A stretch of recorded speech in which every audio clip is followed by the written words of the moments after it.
Hey, what's up guys? Doing a video, 6 tips to achieve remission from Crohn's disease and ulcerative colitis. So this is going to be general advice, but it's very important if you're serious about looking to achieve long-term remission. So let's get started.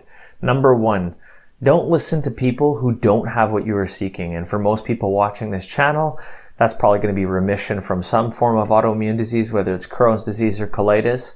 But these principles apply to all areas of life. And I see a lot of people, whether I go in a forum or a Facebook group, I see so many people wanting to be teachers when they haven't even achieved, remission. So, and a lot of these people probably are well-intentioned. I'm just saying, if your goal is to find remission, don't listen to people that aren't there. Because these people that I'm seeing on these Facebook groups, they pretty much will say, they'll give all these advice to different people, yet they're on 6 different drugs or 5 different drugs, trying all these things at once. They're not in a position to give you advice. And again, I know that their intentions are probably well, but my goal is to help the people that are looking to achieve remission, and I don't think you really benefit from these people's advice. That's just my opinion. You're entitled to your own. But I care about you guys getting better, and I want to see you guys achieve remission. And this is the equivalent of listening to a poor person tell you how to get rich, or a fat person telling you how to lose weight. It really just doesn't make sense listening to them. Like I said, they're not in a position to help you. Number 2, study remission. Become a student of remission. Find someone that's achieved long-term remission and copy them. And I don't mean do this blindly. You got to make sure they're not full of shit. And you know what? Truth's going to resonate. You're going to either feel a certain way, and you're going to say, hey, this information seems practical. It seems like it makes sense, or it doesn't. Because there's a lot of people out there that are straight up shady, and they're trying to sell you the world. Number 3, once you pick a strategy, give it time. Invest in its success. Don't jump to the next best thing or that new magic pill cure, because it's a losing battle. Trust me, I've been there. I've done that so many times where I see this new magic pill cure or this thing that can instantly make me better, and it never worked. It usually just left me disappointed. So learn from my mistakes and try not to do it. But I'm sure you guys have already done that a few times, because every time there was a cool new book or it was a new product that could help me achieve remission, I was bought it. I have a closet full of things that just didn't work.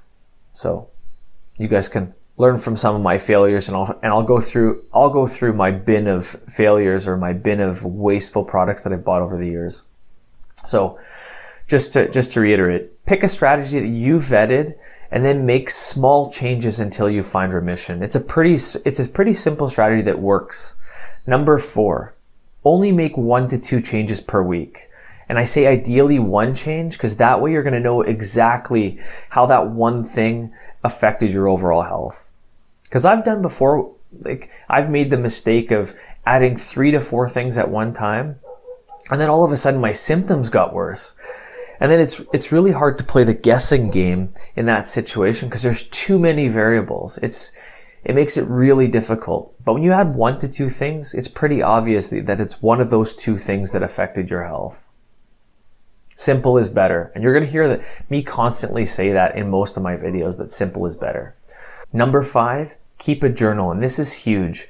If you don't track it, you can't manage it. So you want to keep track of your symptoms, the food you eat, the supplements you're taking, meds if you're taking them, your stress level, recent changes, and how you feel overall. I don't care if you use an app or you buy a $2 notebook from the dollar store. Just make sure you track. It takes 2 minutes per day, and it's a game changer. It'll make a huge difference. Number 6, diets. I get this question a lot, and I have other videos that cover diets that go more into detail in regards to which diet I think is best. But what I can say is, out of all the people I've spoken with that achieve long-term remission, the mass majority of them do it through using lower carb diets that include plenty of animal products. And if you're going to do that approach, start simple and slowly add foods. Again, simple is better.